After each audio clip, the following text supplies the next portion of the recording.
Olá, professores, tudo bem? Hoje nós vamos continuar a explanação do livro. Eu não tenho aqui esse livro em particular para mostrar para vocês aqui em mãos, né?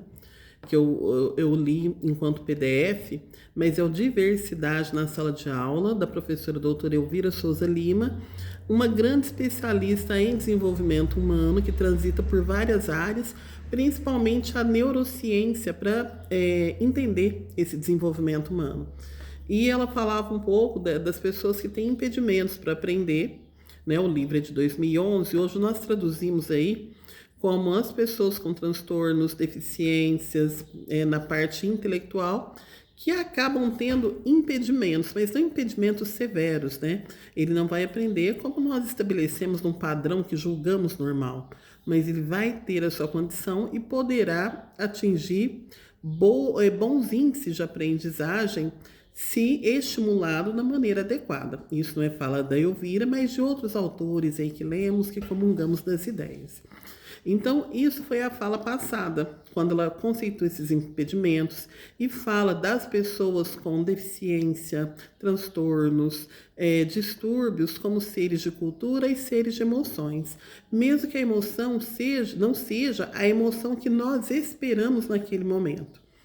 Hoje nós estamos aqui na segunda parte do livro. Ele é curtinho, como eu falei, é 32 páginas, mas elas são muito densas. Hoje se fala da educação escolar da diversidade biológica, ou seja, daquilo que nos impede de aprender e que já nasceu conosco, ou seja, de entender esses processos mentais. Absolutamente científico, né? Então, no que ela se baseia para estar falando sobre isso conosco? Sobre observação e registro das situações apresentadas. O que se apresenta para a doutora Elvira Souza Lima? Situações de crianças com dificuldades de aprendizagem, aquelas crianças às quais ninguém consegue ensinar, ninguém consegue atingir. Né? E ela fez um estudo a esse respeito no município de Franca. O que ela observa para poder fazer essa intervenção na aprendizagem, junto aos seus educadores, junto à criança? Quais as percepções da criança, as reações frente às situações apresentadas, as relações que essa criança tem de ordenação no espaço, como que ela caminha, como ela se senta, como ela organiza o material, o planejamento da ação tanto da criança quanto do educador, como da ação da criança.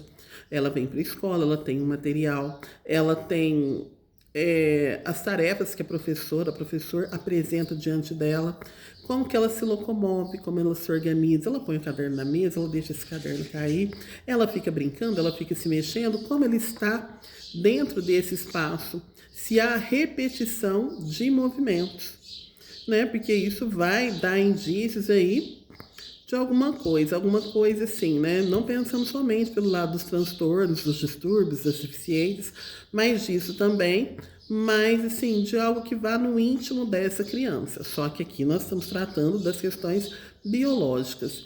E a Elvira fala que nesse ponto, quando ela vai traçar, vamos dizer, esses diagnósticos, que não necessariamente são diagnósticos médicos, mas frutos da sua observação, no seu rigor científico, essa observação ela vai ser mais proveitosa se houver um plano que especifique os espaços e os tempos em que ela será realizada. Como espaços, os tempos? Olha, vamos observar essa criança na sala de aula no momento da entrada da aula. Vamos observar no recreio, vamos observar numa atividade de movimento, seja educação física, ou movimento que o professor PEB 1 ou 2, né, que não é, vamos pensar assim, exatamente da educação física, da dança, vai proporcionar para essa criança. Como que ela reage a isso? Aí ela traz um debate que envolve a inclusão, né, esse processo de inclusão e a expectativa do educador. O que o educador espera, né? A criança parada. O que é a criança parada? Quando nós estudamos na faculdade, nós não estudamos a sala atípica com problemas de disciplina, com problemas de birra. Estudamos um pouco a inclusão, no sentido da criança com deficiência, altas habilidades, transtornos, mas no sentido separado. Parece que nós estamos na inclusão de uma forma, a educação especial, e o ensino regular comum separado. Então, quando a gente vai ali para situações de problemas de faculdade, se pensa uma sala comum em que todo mundo tem as plenas condições de aprender ali o que é apresentado. Então, a expectativa do educador não pode ser que a criança com impedimentos na área mental chegue aos comportamentos das crianças ditas normais. Não deveria ser, mas é. Né? Então, o educador, quando ele pega ali aquela turma, eu falo, minha realidade é muito voltada para o PEB 1, embora tenha aí outras habilitações, ele não, a não ser que ele já saiba, que ele já seja da escola, que ele já conheça, né?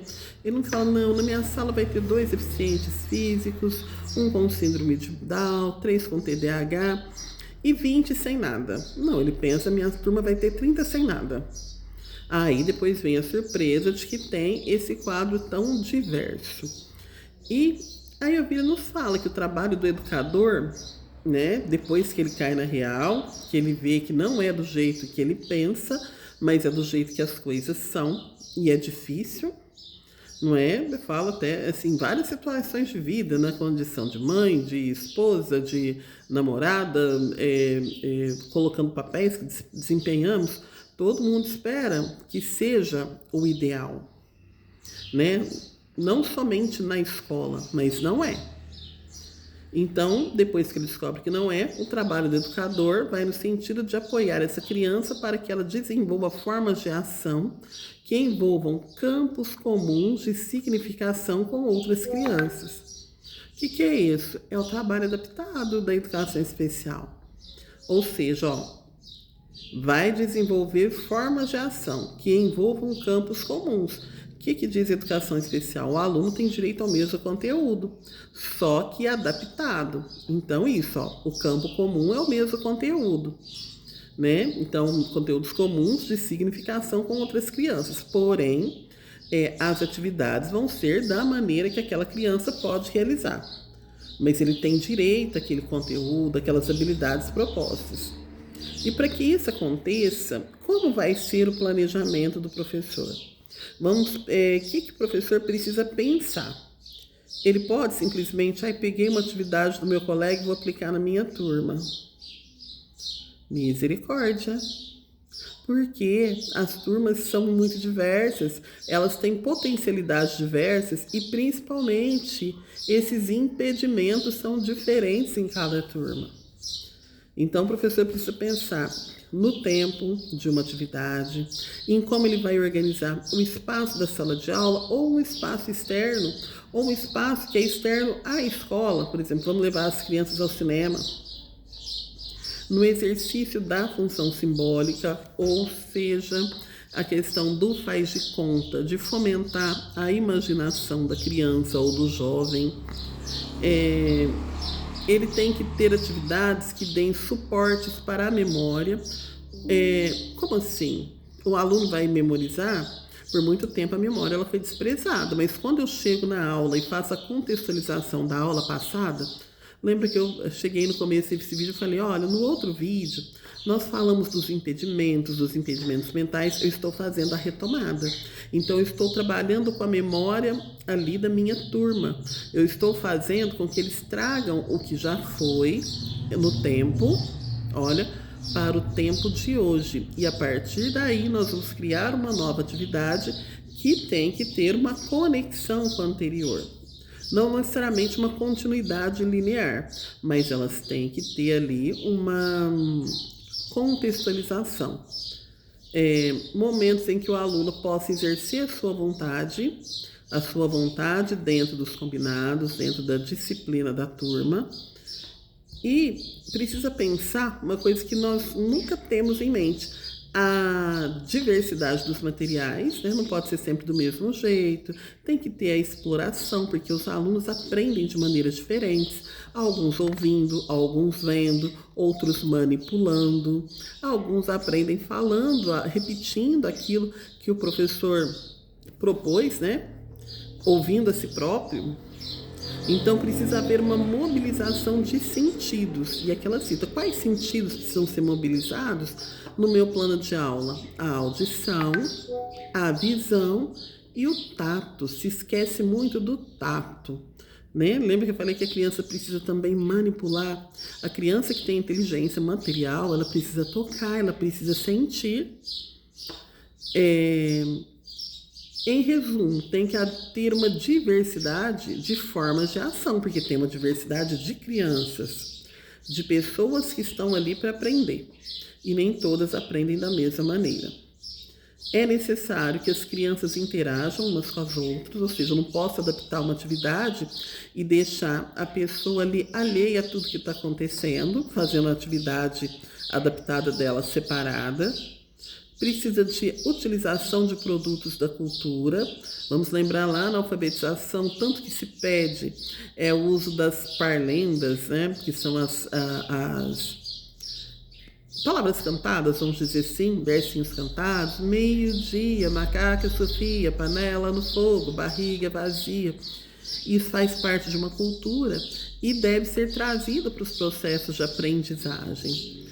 Precisa ter apropriação desses produtos culturais. Eu falei da parlenda, pode ser a música, uma lenda, uma personalidade, mas que traga aí para o estudante a emoção daquilo que ele já conhece. E por fim, né, nós vamos falar um pouquinho de tudo isso que vai favorecer a função simbólica que é descrita na obra de Piaget.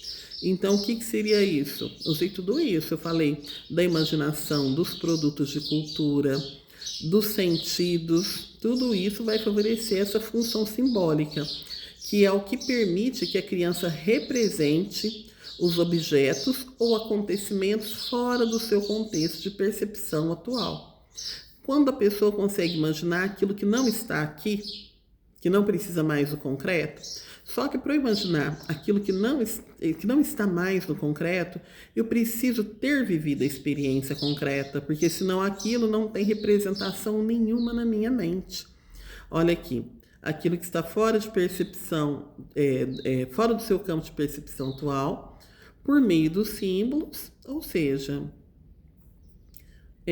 ou signos diferenciados. Que símbolo que eu vou ter? Aqui não tem nenhum objeto em mãos, eu tenho meu notebook que eu não posso tirar daqui. Ou até posso, né? Meu celular que me filma. Mas aqui, por exemplo, eu tenho meu notebook, certo? Como que eu sei que ele é um notebook? Porque, vamos pensar, um computador portátil, sem a língua inglesa. Porque se convencionou que determinado objeto se chama computador. Vamos ali dizer que é um signo. E que esse computador, que ele não é fixo ali, a mesa e tal, né? Ele é portátil, ele tem a influência da língua inglesa e nós vamos chamar de notebook. É um significado que nós vamos aprendendo, né? Mas, para que a pessoa tenha em mente o significado de notebook, é preciso que ela tenha conhecido, que ela tenha referências. Às vezes ela não pegou na mão, vamos pensar assim, na nossa realidade é difícil, quem não pegou, quem não tocou um notebook, computador portátil, mas em outra realidade pode ser que sim. Né? Quando alguém falar notebook, ela não vai ter nenhuma referência.